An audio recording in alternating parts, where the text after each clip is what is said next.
আমি যখন ছোট্ট ছিলাম খেলতে যেতাম মেঘের তলে। একদিন এক মেঘবালিকা প্রশ্ন করলো কৌতূহলে, এই ছেলেটা নাম কি রে তোর? আমি বললাম ফুসমন্তর। মেঘবালিকা রেগেই আগুন, মিথ্যে কথা, নাম কি এমন হয় কখনো? আমি বললাম নিশ্চয়ই হয়, আগে আমার গল্প শোনো। সে বলল শুনবো না যা, সেই তো রানী, সেই তো রাজা, সেই তো একই ঢাল তরোয়াল, সেই তো একই রাজার কুমার পক্ষীরাজে, শুনবো না আর, ওসব বাজে। আমি বললাম তোমার জন্য নতুন করেই লিখবো তবে। সে বলল সত্যিই লিখবি? বেশ, তাহলে মস্ত করে লিখতে হবে, মনে থাকবে, লিখেই কিন্তু আমায় দিবি। আমি বললাম তোমার জন্য লিখতে পারি এক পৃথিবী।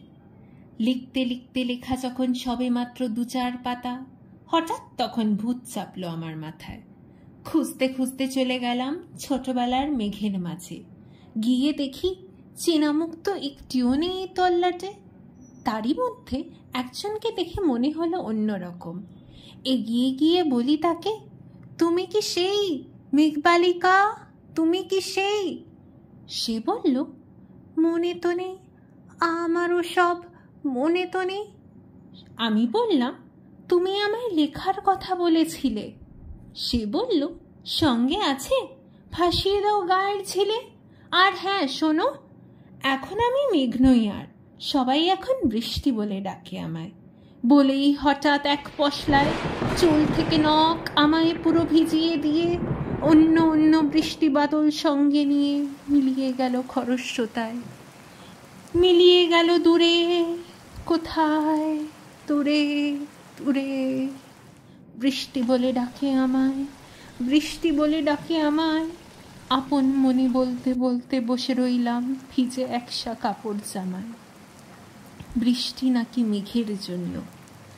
এমন সময় অন্য একটি বৃষ্টি আমায় চিনতে পেরে বলল, তাতে মন খারাপের কি হয়েছে, যাও ফিরে যাও, লেখো আবার। এখন পুরো বর্ষা চলছে, তাই আমরা সবাই এখন নানান দেশে ভীষণ ব্যস্ত। তুমি যাও, মন দাও গিয়ে নিজের কাজে। বর্ষা থেকে ফিরে আমরা নিজেই যাব তোমার কাছে। এক পৃথিবী লিখব আমি, এক পৃথিবী লিখব বলে ঘর ছেড়ে সেই বেরিয়ে গেলাম। ঘর ছেড়ে সেই ঘর বাঁধলাম গহন বনে, সঙ্গে শুধু কাগজ কলম। একাই থাকবো, একাই দুটো ফুটিয়ে খাবো।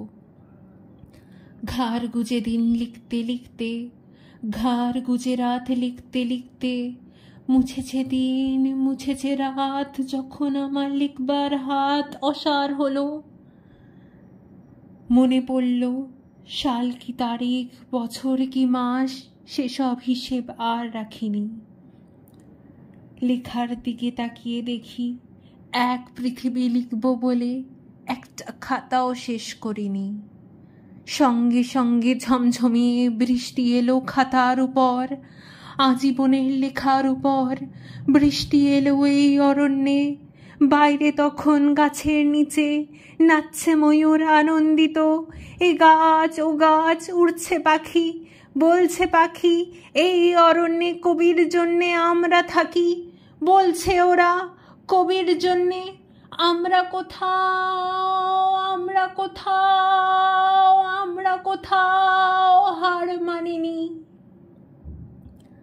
কবি তখন কুটির থেকে তাকিয়ে থাকে অনেক দূরে, বনের পরে, মাঠের পরে, নদীর পরে, সেই যেখানে সারা জীবন বৃষ্টি পড়ে, বৃষ্টি পড়ে, সেই যেখানে কেউ যায়নি, কেউ যায় না কোনো দিনই।